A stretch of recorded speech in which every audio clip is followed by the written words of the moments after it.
तिरुभाव तिथि उपलक्ष्य में अपने वाणी को पवित्र करने के लिए उनकी अमृतमय कथा आस्वादन करने का प्रयत्न कर रहे हैं। खैर वो तो मन बुद्धि के अगम्य है। महत्पुरुष के जो जीवन चरित है, जीवन आलेख्य है, ये अगम्य है, मन बुद्धि का अगम्य है। ये तो एकमात्र जिस पर कृपा होती है वही समझ सकता है, नहीं तो वास्तव में वो कृपा समझना साधारण के लिए संभव नहीं है। अपने विचार बुद्धि के द्वारा कदापि संभव नहीं है। क्या करते हैं, किस लिए क्या करते हैं, है ना। इसीलिए गुरु कृपा को आश्रय करके, गुरु चरण शरण लेकर के ही साधक को आगे बढ़ने के लिए प्रयत्न करना चाहिए। तो आज आलोचना करेंगे गुरु कृपा की कुछ ऐसे कुछ दिग्दर्शन। हमारे गुरुदेव किसी को ज्यादा उपदेश नहीं करते थे, लेकिन उनके जीवन आदर्श सबसे बड़ा उपदेश है, सबसे बड़ी शिक्षा है। लेकिन ये शिक्षा प्राप्त करने के लिए अंतःकरण के गठन चाहिए, निराभिमानिता, श्रद्धा, अनुगत्य, ये सब चाहिए। तब जाकर के वो कृपा को अनुभव कर सकते हैं। कभी कभी गुरुदेव तारण भर्षण करते हैं, हम समझ नहीं पाते हैं। कभी कभी मन में क्षोभ हो जाता है। कभी कभी हमसे से प्राकृत बुद्धि संपन्न साधक विरूप चिंता कर बैठते हैं। ये बहुत ही विघातक हो जाता है कभी कभी साधक के लिए, है ना। किसी भी अवस्था में गुरु के प्रति किंचित मात्र दोष दृष्टि आनी नहीं चाहिए। क्यों? गुरु है भगवान, साक्षात भगवती बुद्धा न मर्त बुद्धा करिचित। गुरु को साक्षात भगवान मानना मनुष्य बुद्धि को वो नहीं करना चाहिए, कदापि नहीं करनी चाहिए, है ना। तो कभी कभी उनके आचरण, उसमें प्राकृतिक बुद्धि आने से साधक के लिए विघातक हो जाता है। किस लिए क्या करते हैं। ऐसे सब महापुरुष ही, सिर्फ हमारे गुरुदेव नहीं, सभी बहुतों महापुरुष जो भगवत सानिध्य प्राप्त करने में समर्थ हुए हैं, ऐसे जो महापुरुष है उनके आचरण मन बुद्धि के अगम्य है। रामदास काठिया बाबा थे,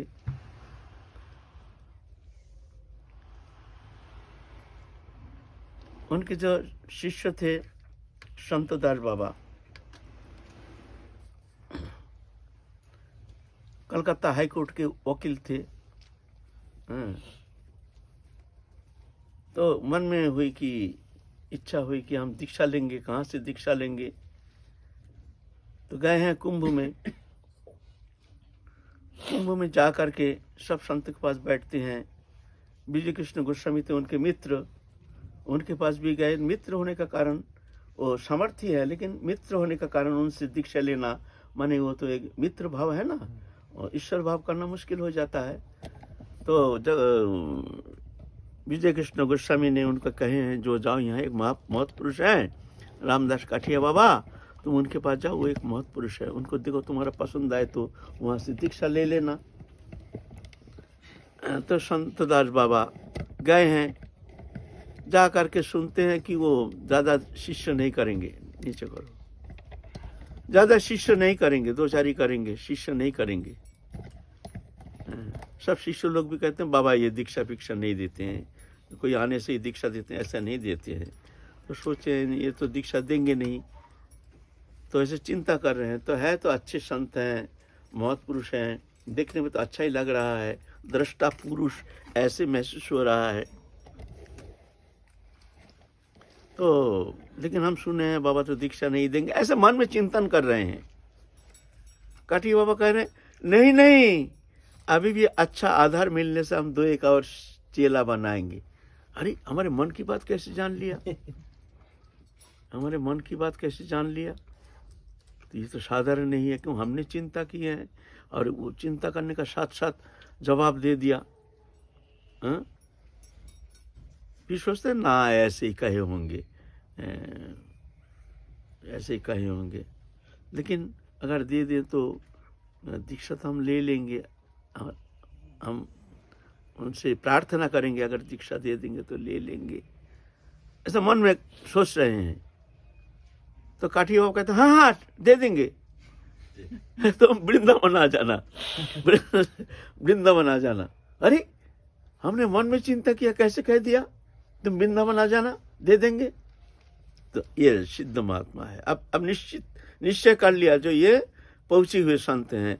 फिर गए हैं वृंदावन में। वृंदावन में जाके देखते हैं दूसरा डिजाइन, हर समय विषय बांटता, चोर चोट्टा बदमाश ये घेर करके बैठे रहते हैं, चिलम पीते हैं सुबह से संध्या तक, और हा पैसा हा पैसा हा पैसा हा पैसा हा पैसा। वो सेठ आया, बहुत अच्छा था, हमको 2 पैसा दे गया। वो बड़ा बदमाश था, हमको 1 पैसा भी नहीं दिया। हमारे चेला लोग, ये साला यहाँ बैठे बैठे जो खाता है, हमारे हम इतना कष्ट करके पैसा 2-1 पैसा संग्रह करते हैं, उसकी तरफ इसका नज़र है। ऐसे पैसा पैसा पैसा पैसा 3-4 दिन वो रह करके वो सोचे कि भाई ये बेकार, हमने ऐसे ही मन में कल्पना की है, वास्तव में ऐसे संत है नहीं। ये तो देखते हैं हा पैसा भजन भजन तो कुछ करते नहीं है, ऐसे ही। तो चले गए, नहीं चलो यहाँ से दीक्षा नहीं लेंगे, चले गए हैं कलकत्ता। तो एक दिन सोए हैं छत के ऊपर, गर्मी मौसम, तो देखते हैं 2 तारा जैसे, ज्योतिष जैसे नीचे उतर आ रहे हैं। अरे भाई क्या है, ऐसे उतर आ रहे हैं, क्या बात है? देखते हैं, जब सामने आए देखते हैं एक जन रामदास काठिया बाबा, एक जन विजय कृष्ण गोस्वामी। अब तुम्हारे मन का भ्रम गया है? अब मन का भ्रम गया, वृंदावन आ जाना, दीक्षा ले जाना। आप मन में निश्चय कर लिया। महत्पुरुष का आचरण देख करके कभी कुछ ऐसे मंतव्य करना उचित नहीं है, हमने बहुत भूल किया। एक दिन क्या हुआ, उनके एक शिष्य थे, काठिया बाबा के शिष्य, एक दिन दुखी होकर के कह रहे हैं, रात को बाबा सो रहे हैं, चरण संभाषण कर रहे हैं, तो कह रहे हैं बाबा आपसे एक प्रार्थना करूं? बोलते बताओ। आप ऐसे नाटक क्यों करते हैं? सब आते हैं श्रद्धा लेकर के आपके पास, लेकिन आप ऐसा नाटक करते हैं कि देख करके उनका श्रद्धा हट जाती है, गलत समझ बैठते हैं। आप उनको वंचित क्यों कर रहे हैं? सीधा कह दिया। तो बाबा ने कहते हैं तुम जानते हो हमारे ये शक्ति की एक छटा अगर जगत में प्रकट हो जाए, प्रकाशित हो जाए, तो चुन चुन कर नोच नोच करके हमारे मांस को उखाड़ के ले जाएंगे यहाँ से, तुम जानते हो। नाटक नाटक करते हैं, ये नाटक। हमारे गुरुजी भी ऐसे नाटक करते थे। कोई आने से ओह पेट दर्द है, माथा दर्द है, बीमार बीमार बीमार, फिर भी लोग आते हैं। एक दिन क्या हुआ, एक जन आया, हमारे गुरुजी के ही भक्त हैं, कांग्रेसी टोपी, सफेद टोपी है ना, टोपी पहने हुए, बोलता है रोहिणी तुम हमको ऐसे टोपी दे दो, तुम्हारी टोपी को हमको बहुत अच्छा लग रहा है। तो हाँ बाबा दे देंगे। एक सफेद टोपी, यहाँ ऐसे छोटी छोटी दाढ़ी है और टोपी पहन के एकदम मौलवी जैसे, एकदम मौलवी जैसे, देख करके मालूम होगा जो एक जन मुसलमान मौलवी बैठी हुए, बड़ी बड़ी दाढ़ी, छोटी छोटी दाढ़ी और माथे में टोपी बैठे हैं। देख करके कोई और उनको वहाँ बैठते नहीं, कुछ बोलते नहीं है, ये कैसे साधु है भाई, वंचन न करने का कैसे तरीका। एक दिन एक सेठ आया, हमसे कहते हैं यहाँ फलाना बाबा रहते हैं राधा कुंड में। हम बोले हाँ, उनको दर्शन कराओगे? हम बोला आइए। आके देख कर बाबा टोपी पहन के बैठे हुए हैं, देख करके ऐसे देखा, सीधा लौट के चला गया, प्रणाम भी नहीं किया, प्रणाम भी नहीं किया। ऐसे महत्पुरुष का आचरण, महतेर क्रिया मुद्रा विज्ञ ना बुझाए, है ना, ऐसे आचरण ऐसे देख करके पहचान में आता नहीं। हमको सोते समय कहते विनोद टोपी को ठीक से रखा है ना, टोपी सोते समय भी विनोद टोपी को रखा है ना। हम बोले देखो ये टोपी में मन घुस गया, टोपी की तरफ इतना ध्यान है। सुबह उठ के हमारे टोपी को लाओ, हमारे टोपी ऐसे हमारे गुरुजी करते, एकदम अति साधारण है। हर समय बीमार, जैसे कितना बीमार है, कुछ बीमार कुछ नहीं। कितना बार चेकअप कराया, डॉक्टर कहते हैं इनका कोई बीमार नहीं। ऐसे हैं, आचरण देख करके कोई पता नहीं चलेगा महापुरुष किस लिए क्या करते हैं, किसके कल्याण के लिए कौन सा आचरण करते हैं, ये समझना साधारण के लिए असंभव बात है। ये महत कृपा से ही एकमात्र अनुभव विद्ध हो सकता है। एक बार क्या हुआ, नए आए हैं हम, तो बहुत सारे बड़े गुरु भाई छोटी छोटी बात पर बड़े कठोर शब्द प्रयोग करते थे। मंदिर में घुसने नहीं देते थे, खाने नहीं देते थे, मैंने ऐसे बहुत टॉर्चर करते थे। ये भी प्रभु की इच्छा, ये गुरु जी की शायद ऐसी इच्छा है। लेकिन गुरु जी हमको सेवक रूप में रखे, उनके पास, उनकी सेवा हम ही करते हैं। तो एक दिन क्या हुआ, घर में घुसे हैं गुरुदेव, छोटी सी एक रूम है, उसमें बैठे हुए हैं, छोटी सी रूम, बिल्कुल छोटी सी, दूसरा व्यक्ति घुस नहीं सकता है उसमें, इतना छोटी रूम। तो गाली गालौज शुरू किया कोई बात पर।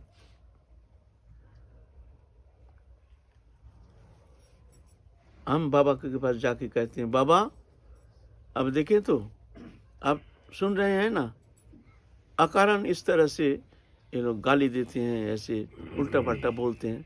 अब बताइए, या अभी जो ये गाली गालौज कर रहे हैं, ये मेरा क्या दोष है, आप बताइए, आप तो खुद सुन रहे हैं ना। बाबा कहते हैं, हम तो सुन रहे हैं, ये तो दोष तो तुम्हारा ही है। सुन करके थोड़ा झटका लग गया। वास्तव में कोई शब्द प्रयोग नहीं किया, कुछ किया नहीं, आने का साथ साथ कोई कारण लेकर के गाली गलौज शुरू हो गया। ये शिक्षा है, ये होनी चाहिए, तब जाके कंक्रीट होता है। साधु आते हैं भजन करने के लिए, ऐसे ऐसे थोड़ी होता है। वहाँ तो थोड़ा सा छोटा लगना चाहिए। कृपा का लक्षण क्या है? छोटा। जब आपके प्रति भगवत कृपा होगी तो समझना छोटा बाजेगा। कृपा का लक्षण ये नहीं कि रसगुल्ला मिलेगा। जीव तो चाहते हैं प्रभु हमको कृपा करो, कृपा करो, कृपा करो, और प्रभु हंसते हैं, ये जानता नहीं है ये क्या कह रहा है। हम कृपा करेंगे तो ये संभाल नहीं पाएगा, इसीलिए भगवान हंसते हैं। कृपा माने ठोकर। हमारे बहिर्मुख वृत्ति जो, वो वृत्ति को हटाने के लिए ठोकर मारेंगे। तुम्हारा पुत्र मर जाएगा, संपत्ति नष्ट हो जाएगा, संभाल पाओगे? उस समय कहोगे हम भगवत भजन करते हैं, प्रभु के शरणागत हैं, हमारे लिए ऐसे परिस्थिति है, ऐसे प्रतिकूल परिस्थिति, प्रभु की कृपा हम पर बिल्कुल है ही नहीं, चलो भजन करेंगे नहीं। भजन छूट जाएगा। लेकिन ना, ये प्रभु की कृपा है, और कृपा समझना भी कृपा सापेक्ष है। जिस पर कृपा नहीं होती वो कृपा समझ भी नहीं पाएगा। कृपा किसे कहती है? कृपा माने रसगुल्ला खाना नहीं, हर प्रकार अनुकूल परिस्थिति होनी चाहिए। सब हमारे जितना प्रियजन है सब हमको प्यार करेंगे, आदर करेंगे। घर में अपने स्त्री कुटुंब परिवार सब हमको आदर करेंगे। धन पैसा होगा, समस्त प्रकार समृद्धि रहेगी, तो अब ना प्रभु की कृपा। ऐसा नहीं, तद विपरीत। हम जिसको कृपा करते हैं उसको धन हरण करते हैं, उसको जान हरण करते हैं, उसको टॉर्चर करते हैं। ये कृपा है। तो इस तरह से ठोकर खा करके उस संसार से उसका मन हट जाता है। संसार इतना दुखदाई, हे प्रभु एक बार मौका मिल जाए तो ये संसार से फिर हम कभी इससे मुंह नहीं लगाएंगे। प्रभु अब हम भजन करेंगे, प्रभु ऐसे कृपा करो। तो क्या होता है, उसके भीतर से संसार के प्रति जो वासना है, आकर्षण है, वो हट जाता है। तब जाकर के ठीक ठीक शरणागति होती है, तब जाकर भजन होता है। तो कृपा माने ठोकर। क्या क्या सच में ही पुत्र वियोग या धन हानि होती है जिन पर कृपा होती है? सबके लिए नहीं होता है। जो खूब कृपा चाहते हैं, भजन करना चाहते हैं, लेकिन मोह है, स्त्री पुत्र कुटुंब परिवार के प्रति उसके मोह है, उनके लिए ऐसा ठोकर होता है। अगर नहीं चाहते हो, नहीं भजन करेंगे तो भजन करेंगे, लेकिन ऐसा थोड़ी है हम स्त्री पुत्र परिवार का परित्याग कर देंगे, ऐसा थोड़ी होता है। ऐसा भजन हमको नहीं चाहिए। ऐसा जो संसार में भी है, संसार विषय जो उसमें आसक्ति है, भोग वासना भी है, थोड़ा भजन भी कर लेते हैं, तो भगवान कहते हैं ठीक है, कोई बात नहीं, लेकिन चिल्लाना नहीं, हल्ला नहीं करना, प्रभु कृपा करो, कृपा करो, कृपा करें, कृपा करो। अगर हम कृपा करें तो इस तरह से ठोकर लगेगा। और जो जान गए हैं, जो दृश्यमान जागतिक वस्तु पदार्थ, इससे हमारा कोई संबंध था नहीं, है नहीं, होगा नहीं, होता नहीं, हम प्रभु के हैं, प्रभु हमारे हैं, ऐसे जानकर के दृश्यमान जागतिक वस्तु पदार्थ के प्रति पूर्ण रूप में अनासक्त होकर के भगवत चरण में शरणागत होकर के भजन करते हैं, उसके लिए ऐसा नहीं होता है। और होने से उसका कोई फर्क नहीं पड़ता है। श्रीवास श्रीनिवास जो थे प्रभु के पार्षद, जो प्रभु के देखो निजी पार्षद हैं, उनका पुत्र वियोग हो गया, और श्रीवास पंडित नाच रहे हैं प्रभु के साथ, कीर्तन में आनंद में नाच रहे हैं। उधर प्रातः काल पुत्र मर गया है, पुत्र को ढक के रखे हैं, घर में कह दिया देखो खबरदार रोना नहीं, अगर रोने का आवाज आ गया प्रभु आएंगे कीर्तन करने के लिए, अगर रोने में अगर कीर्तन में बाधा आ गई तो हम गले में कलशा लगा बंद करके हम गंगा में कूद करके हम प्राण को समाप्त कर देंगे, खबरदार आवाज नहीं आनी चाहिए। तो बच्चा को तो ऐसे ढक के रखे, भीतर में सब स्त्रियां रो रहे हैं, मुंह में कपड़ा ठोस करके, जैसे रोने का आवाज बाहर ना जाए। महाप्रभु आए हैं कीर्तन करने के लिए, कीर्तन कर रहे हैं। महाप्रभु कहते हैं हमको भाई आज उल्लास नहीं, आनंद नहीं, क्या बात है, हमसे कोई गलती हो गई है, हमसे कोई भूल हो गया है, हमारे कीर्तन में उल्लास क्यों नहीं हो रहा है, शायद हमसे कोई अपराध हो गया है। अच्छा चलो भाई फिर कीर्तन करो, फिर कीर्तन करते हैं, कोई उल्लास नहीं। और श्रीनिवास प्रभु के साथ नाच रहे हैं, आनंद में नाच रहे हैं, हंस रहे हैं, उल्लसित हैं, फिर प्रभु का उल्लास नहीं।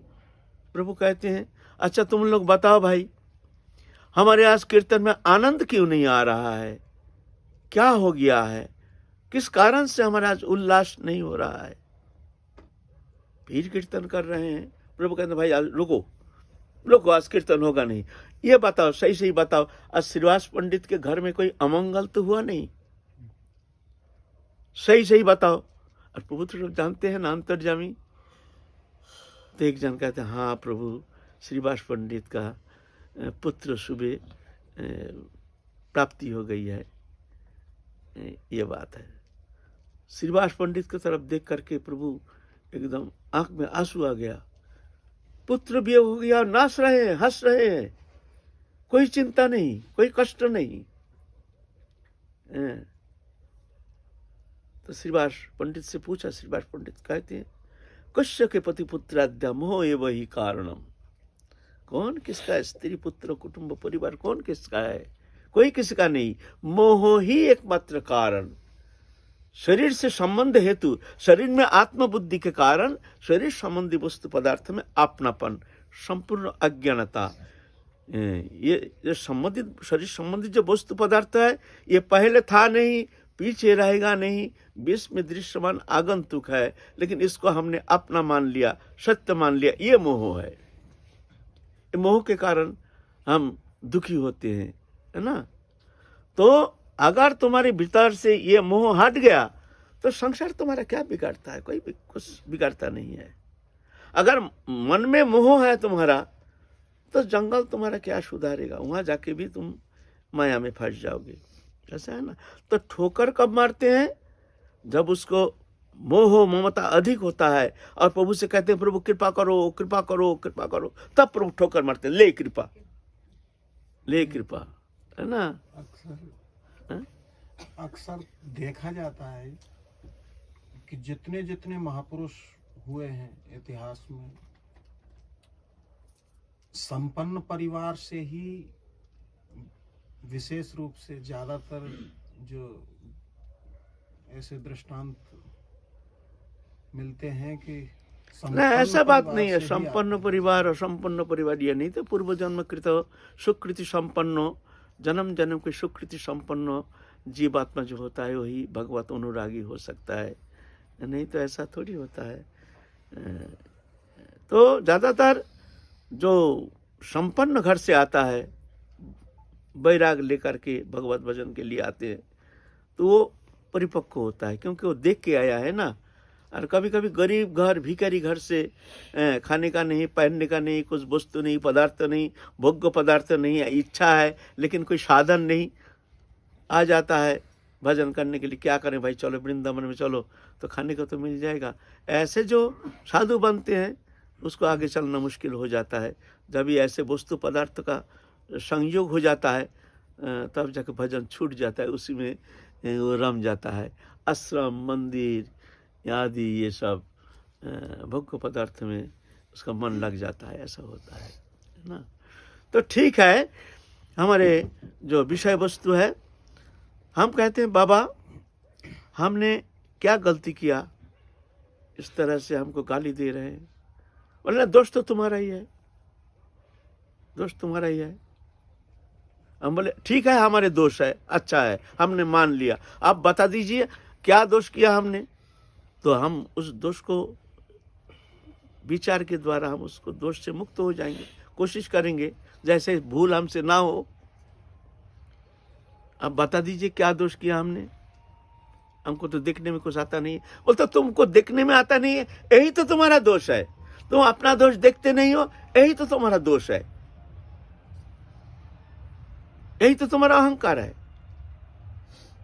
तो हमने बोला अच्छा, विनम्रता से, अच्छा बाबा ठीक है, हमको देखने में आ नहीं रहा है, हम देख नहीं पा रहे हैं अहंकार के कारण, लेकिन आप थोड़ा सा बता तो दीजिए कौन सा भूल हो गया। ओ तो तुम अपना दोष नहीं देख रहे हो, यही तुम्हारा भूल है। तुम दोष नहीं देख रहे हो अपना, यही तुम्हारा भूल है। लो इसका क्या जवाब देंगे। फिर हमारा तरफ भीतर में थोड़ा सा क्रोध सा आ गया। बोले गुरुदेव भी पक्षपात करते हैं, इसलिए मौत का क्रिया मुद्रा विज्ञ ना बुझाए।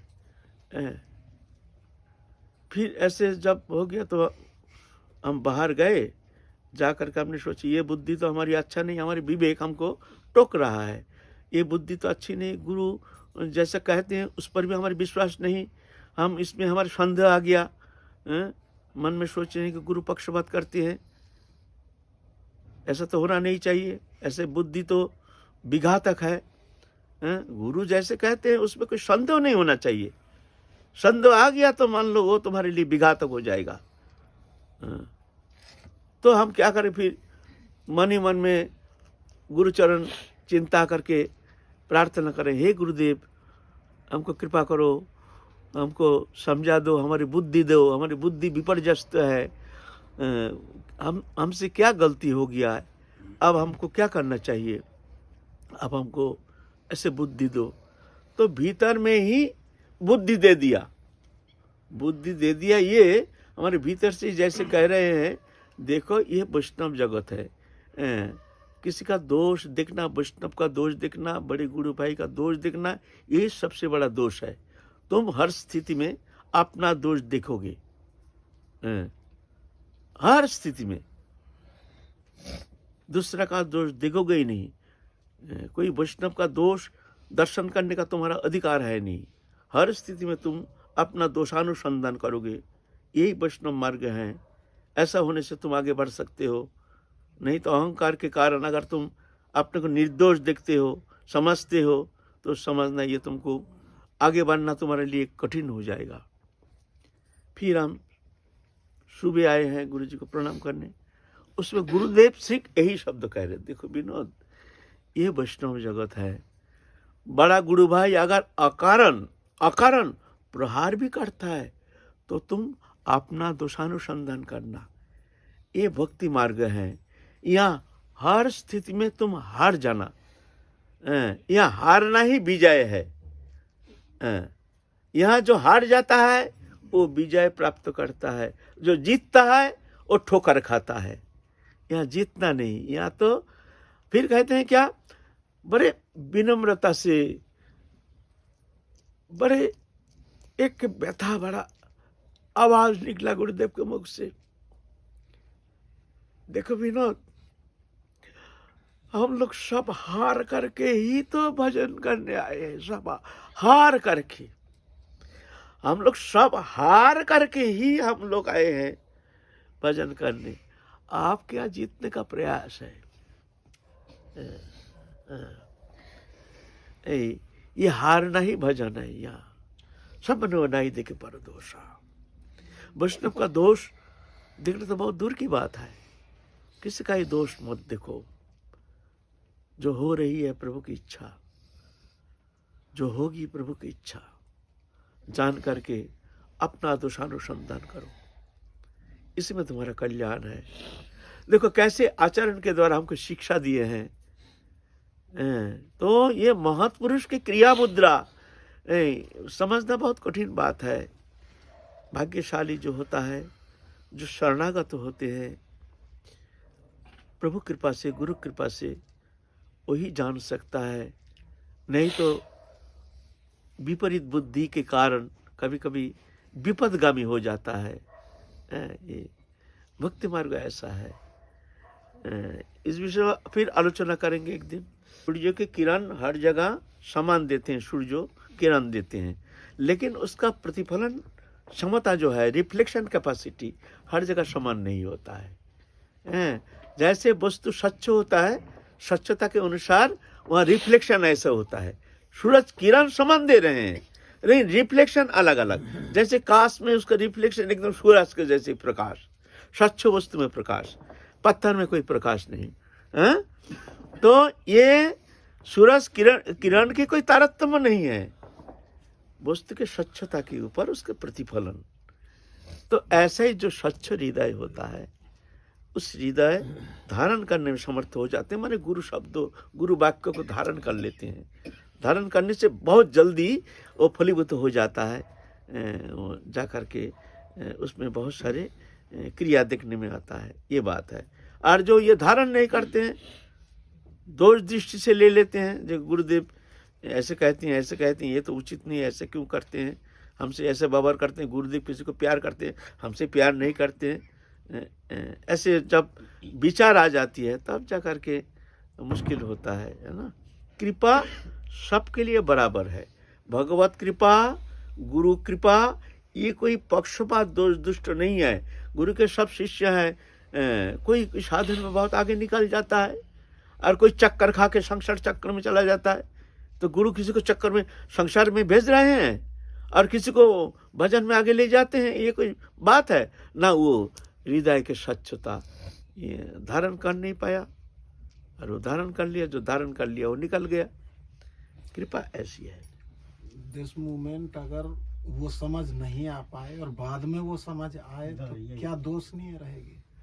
देखो ये भी कृपा है, ये भी कहना भूल हो जाएगा। जो कोई कहीं मार्ग में गृहस्थ में चला गया, कोई किसी में, वो भी कृपा ही है। कृपा ही है क्या? कभी कभी हमारे अपरिपक्वता के कारण कभी कभी ऐसे भगवत इच्छा से ऐसे भगवान इस तरह से उसको ठोकर दिलाते हैं जिससे वो परिपक्व हो जाता है। जो हमसे ये भूल हो गया, हम में ये कमी है, फिर जाके उसके अंदर जो वैराग होगा ना, वो एकदम ठोस वैराग होगा। उसको किसी भी अवस्था में कोई हिला नहीं सकता है। उसका वैराग, उसका भजन से कोई हटा नहीं सकता है। जब वो भागेगा ना तो इतने जम के भागेगा जो सबको पीछे फेंक करके वो आगे निकल जाएगा। ऐसी बात नहीं है। वो कृपा भी नहीं, वो भी कृपा है। जैसे हम हिमालय में जा रहे हैं ना, कभी चढ़ते हैं तो कभी उतारते हैं, फिर चढ़ते हैं, फिर उतारते हैं। अब अगर हम उतर रहे हैं, कोई चढ़ रहा है तो अरे ये तो नीचे जा रहा है, अरे ये तो नीचे जी आया है हिमालय में चढ़ने के लिए, तो नीचे जा रहा है। बोले नीचे नहीं जा रहा है, वो आगे बढ़ रहा है। ये रास्ता ही ऐसा है। तो कभी कभी भजन में देखा जाता है जो दिखने में लगता है इसका पतन हो गया। पतन नहीं, पतन होता नहीं, पतन हो नहीं सकता है। कौन तो प्रतिजा नहीं न मे भक्त पुनश्यति। तुम प्रतिज्ञा करके कह सकते हो मेरा शरणागत भक्त कभी उसका पतन नहीं होता है। पतन नहीं। भरत महाराज कौन सा अपराध के कारण हरिण होकर जन्म लिया था? कौन सा अपराध हो गया? बोलिए ना। भरत महाराज जब गए हैं साधन करने के लिए, क्या कारण से हरिण जन्म हो गया? कौन सा अपराध के कारण? आप बोलेंगे जो वो हरिण का मोह में फंस गया इसलिए। अरे भाई, हरिण का मोह में फंसा क्यों? तुम कहाँ थे? हम तो भगवान, हमसे बोलेंगे ना तो भगवान को हम एक ले लेंगे, भगवान को हम दो हाथ ले लेंगे भगवान से। तुम कहाँ थे उस समय जब वो मोह में फंस रहा है? तुम गीता में क्या कहते हो? तेषां शतत युक्तानां भजतां प्रतिपूर्वकं ददामि बुद्धि योगं तं येन माम उपजन्ति ते। जो सतत हमसे युक्त रहता है, भजतांग प्रीति के साथ मेरा भजन करते हैं, उसको मैं ऐसे बुद्धि देता हूं जिस बुद्धि के द्वारा वो हमको जान जाता है। तो भरत महाराज क्या सतत युक्त नहीं थे? प्रीति के साथ भजन नहीं करते थे? तो तुम उनको बुद्धि क्यों नहीं दिया? जो देखो तुम माया में फंस रहे हो, माया में मत फंसो, हरिण शावक को छोड़ दो, जंगल में छोड़ दो, जाने दो। तुम बुद्धि क्यों नहीं दिया? है ना, प्रश्न आता है। और एक कारण होता है जो कहीं वैष्णव पर संत अपराध हो गया, इसलिए पतन होता है। वो भी नहीं तो भरत महाराज क्यों हरिण शावकों के जन्म लिया? ये कृपा है। कृपा कैसी है? थोड़ा स्नेह ममता, ये सब साधक के लिए सबसे बड़ा विघातक होता है। मन में स्नेह ममता ये बहुत विघातक होता है। एक छोटा सा बच्चा आपका भजन छुड़ा करके आपको संसार चक्र में ले जाने में समर्थ है। एक छोटा सा बच्चा, आप जान नहीं पाते हो, छोटा बच्चा है, घर में हमारा बच्चा है, लेकिन आपको पूर्ण रूप से उसके मोह में फंसा करके तुमको भगवत चरण से हटा सकता है। इसलिए मोह तो बहुत खतरनाक होता है, बीज रूप में रह जाता है साधक के भीतर, साधक जान नहीं पाता है। तो भगवान ने कृपा करके ऐसे की है। सिर्फ छोटा सा जन्म, हरिण शावक, हरिणों के जन्म लिया, लेकिन पूर्ण स्मृति जातीश्वरों के जन्म लिए हैं। पूरा स्मृति है, हम ऐसे भरत राजा थे, लेकिन हमने हरिण शावक के मुंह में पड़ करके हम हरिणों के जन्म लिए हैं। आहा, इतनी बड़ी भूल। हे प्रभु, इस बार अगर हमको मानव जीवन मिल जाए तो प्रभु मैं प्रतिज्ञा करता हूँ ये संसार से हम बिल्कुल संपर्क नहीं रखेंगे। छोटा सा 6 महीने का जन्म, और इंतजार कर रहे हैं कब मृत्यु आएगी, कब मृत्यु आएगी, हम शरीर छोड़ेंगे। और क्या, जंगल नहीं गए, वह संत के आश्रम में रहते थे। संत लोग रोटी, झूठा रोटी देते थे, ये देते थे। देखते अरे ये शरीर तो कहीं जाता नहीं, बड़ा सुंदर है, तो वहीं पर रहते थे। वहाँ हरि कथा कहते थे, वहाँ जाके चुपचाप बैठे रहते थे। हरि कथा कैसे जन्म है, पशु शरीर, लेकिन पूर्ण ज्ञान, पूर्ण चेतन। ऐसा चेतन तो बड़े बड़े साधक में होता नहीं है। ये कोई निग्रह थोड़ी है, ये अनुग्रह है, देखने में पशु जैसे। और देखो कैसे कृपा, मृत्यु के समय भगवत चिंतन करते करते गंडक नदी में आखंड जल में निमग्न होकर के भगवत चिंतन करते करते, हरि चिंतन करते करते शरीर त्याग रहे हैं। ये कृपा नहीं है, ये निग्रह कहते हैं इसको। छोटी सी जन्म, 6 महीने का जन्म। अगर ये हरिण शावक जन्म नहीं होता, ना जाने क्या जन्म लग जाता। स्नेह ममता के कारण मन में ममता, स्नेह के ममता के बीज अगर रह जाता है, ना जाने और कितना जन्म तुमको भटकना पड़ता। वो 6 महीने का छोटा सा जन्म दे करके उनको एकदम ले गया, पूर्ण रूप से भगवान ने स्वीकार कर लिया, है ना। तो ये भगवत कृपा समझना बहुत कठिन है। निग्रह नहीं, ये निग्रह नहीं। कोई गृहस्थ आश्रम में जा रहा है, ये निग्रह नहीं, ये अनुग्रह है। जैसे हिमालय में हम चलते हैं, जो कभी कभी नीचे नाम उतारते हैं तो देखने में लगता है ये नीचे जा रहा है, नीचे नहीं। ये समझना जितना कदम नीचे जा रहा उतना उससे ज़्यादा कदम उसको आगे चढ़ना पड़ेगा। एक जगह जा कर के समाप्त हो जाता है, फिर चढ़ाई, अब चढ़ाई शुरू, अब तुमको चढ़ना पड़ेगा, और उससे ज़्यादा। ये ऐसे रास्ता ही ऐसे है। ये मार्ग ऐसा है। इसीलिए कभी सोचना नहीं चाहिए कोई साधक को जे ये इसका पतन हो गया, ये भजन से च्युत हो गया। जब शरणागत हो जाते हैं भगवान किसी भी अवस्था में उसको छोड़ते नहीं है। कुंतो प्रतिजानी ही न मैं भक्ता प्रणश्यति, मेरे शरणागत भक्तों कभी नष्ट नहीं होता है। जय जय श्री राधे। और कुछ बोलोगे? वही पूछ रहा हूँ कि 2-5 मिनट बाद अगर समझ आ जाए उसी ना समझने देंगे नहीं, बुद्धि ऐसे ही हो जाएगी। क्यों? उसको तो शोधन करना है ना। ठोकर नहीं लगने से शोधन नहीं होता है। कोई छाती तान के चल रहा है, ऐसे ऐसे हिल दुल के हम क्या हम एक पत्थर में ठोकर ऐसा लगा, एकदम झुके, अरे बाबरे बाबरे बाबरे बाबरे। तो झुका कब? ना ठोकर खाया जब। पहले छाती तान के चल रहे, ठोकर खाया तो झुक गया। ऐसे ही हम लोग अहंकार अभिमान छोड़ नहीं पाते हैं, तो ठाकुर जी ने इस तरह से ठोकर लगा देते हैं तो झुक जाता है फिर जाकर। ये कृपा है। जय जय श्री राधे।